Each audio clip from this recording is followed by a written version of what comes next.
on the controversial plant. Tina Evans explains.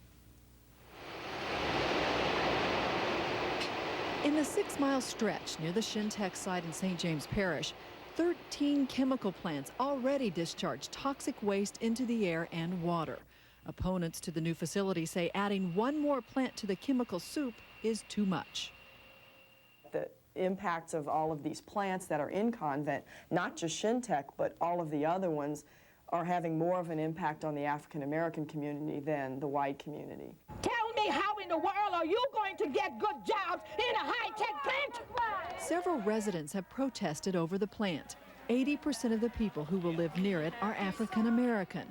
They have asked the Environmental Protection Agency to reject the plant's permits due to environmental racism. But a Shintech spokesman says there's large support for the facility and the 165 permanent jobs it would generate. Every indication I have tells me that we have very, very positive support in the African American community, and I'm very satisfied that we'll prevail on any environmental justice issue. The plant would be located on 3,700 acres near River Road.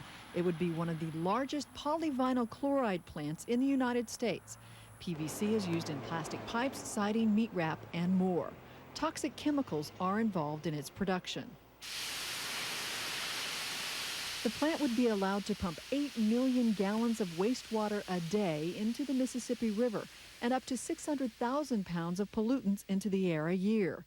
A toxicologist with the EPA points out Shintech has not dealt with what to do if there's an accidental release of toxic chemicals on a large scale. He says, quote, homes with missing doors and windows would result in high exposure. Everybody shuts their door and stuffs things under the cracks in hopes that the emissions don't come in.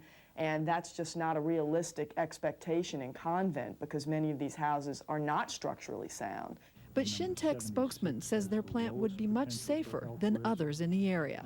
I believe our ranking was 51, which would put us in the bottom third in terms of potential danger of the industries currently located really between Baton Rouge and New Orleans. The administrator of the EPA, Carol Browner, is making the decision at the highest level of the agency. An attorney today for Congressman Bill Jefferson says he's received word the EPA was prepared to approve the air quality permits today and then put off the environmental justice issue until later. Now, Jefferson's worried that splitting the permit process could allow the plant to begin construction and make it much harder to stop. He's urging Browner to make a ruling on both issues at the same time. Okay, this story's got a long way to go. Thank you, Tina.